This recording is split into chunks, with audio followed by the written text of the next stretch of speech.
Hello and welcome again to the Rider Review. This is Eric Brett Ratner, and this week we're going to be taking a look back at the 2001 action comedy titled Rush Hour 2. Now, Rush Hour 2 it runs for 90 minutes long. It is directed by Brett Ratner. It is produced by Roger Birnbaum, Jonathan Glickman, Arthur Sarkisian, and Jay Stern. The script was done by Jeff Nathanson, and the characters were done by Ross LaManna. The score was done by Lalo Schifrin. The cinematography by Matthew Leonetti. The editing by Mark Helfrich and Robert K. Lambert. And the stars of the movie are Jackie Chan, Chris Tucker, John Lone, Rosalind Sanchez, and Zhang Zi. Now, even though the setting and the plot of Rush Hour 2 makes no difference in the fun and excitement from the original 1998 Rush Hour, starring the dynamic duo of Jackie Chan and Chris Tucker, after all, they still convey awesome chemistry together. The action and the stunts are just as even more fun to watch. It'll make your heads feel dizzy. But like in the first Rush Hour movie, the action and the stunts somewhat usurp the storyline once again. The plot lacks in anything original from the first movie.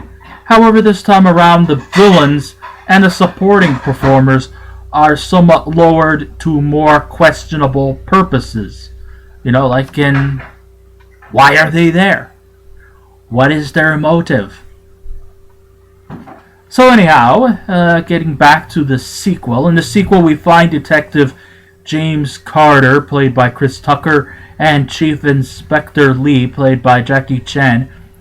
They are on a sabbatical in China, but they are actually on a police investigation, which are vital clues that leads to Lee's father's mysterious death many years ago.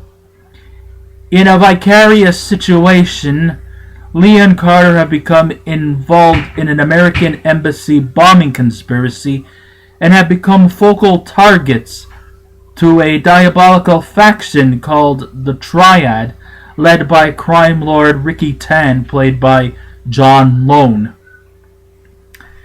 The mystery leads our heroes from China back to Los Angeles to Las Vegas, Nevada, to unravel the mystery behind the conspiracy.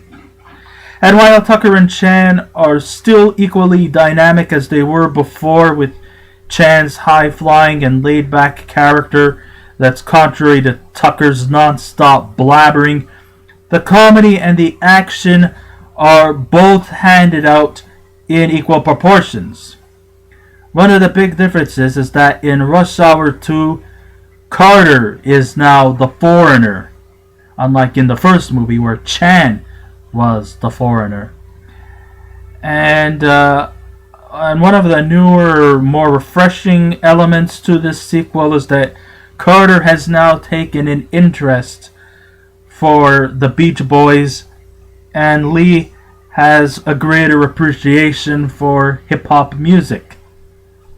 The same shtick involving racial barriers is still continued here, only in contrary perspectives. And more than before, mind you, and Tucker's quick-witted one-liners, well, of course, they'll surely make you wet your pants. Some of the more funnier scenes take place in a karaoke bar. Some great action took place at a massage parlor.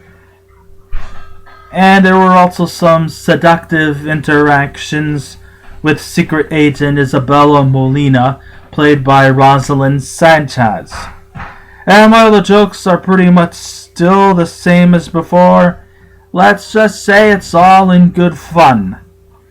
Even if there's not enough material to spawn a sequel, let alone a trilogy, like in 2007, which was a total debauchery.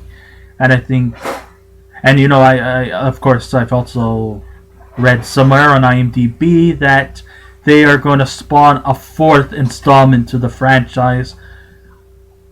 Will it try to bring back the bravado from the first two?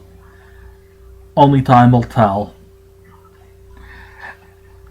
While Don Cheadle and Jeremy Piven are amazing in their cameo roles, I found the primary weakness comes from the less than stellar supporting cast and villains.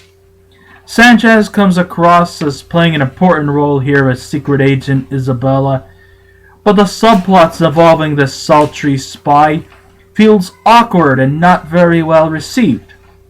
Sure, a strong female supporting protagonist would be a great addition to our heroes. However, Isabella's role falls stale and lacks the integrity this role greatly needs. Zhang Zi, as one of the Triad's villains named Hugh Lee, may provide some seductive evilness to the plot. Sadly, her scenes were few and far between and seems to lack in character development. Meanwhile, John Lone, as the leading bad guy here, is just like the first villain in the series, very formulaic and cliched, and lacks the charisma to really hold one's interest. Even the fight scenes in the climax feels just like seeing the first installment without really offering anything new to the series. Even the bad guy's demises in the end repeats itself. It's like Ratner decided, hey, since it worked the first time, why not work the second time?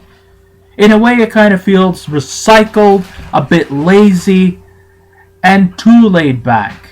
If they would have spawned more originality to a sequel, then we would be somewhat a little more intrigued. Rush Hour 2, nonetheless, is still exciting. It's light on the brains action, and the comedy will surely entertain you for the next 90 minutes. The main flaw is, a lot of things just stay the same and very little changes. Still, anyone who enjoyed the first film will surely enjoy the sequel, but there is no need to watch the first one before watching the second film, because you'll just still see the same thing as you did before. Yeah, nothing has changed, it's still the same. I've got nothing to say, but it's okay. Okay. The bloopers, of course, once the credits roll, do not leave your seats. The bloopers will surely make you laugh your heads off.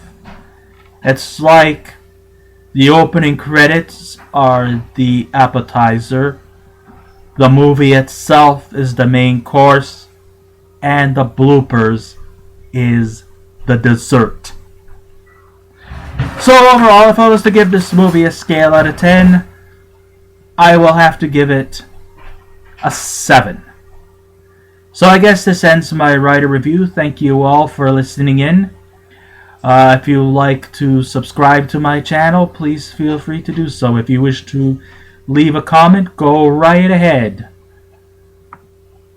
But just remember, be kind, be courteous, and don't be rude. And I will be back again with another review. So until next time, this is Eric Brett Ratner saying, keep watching those movies. And I'll see you around. Goodbye.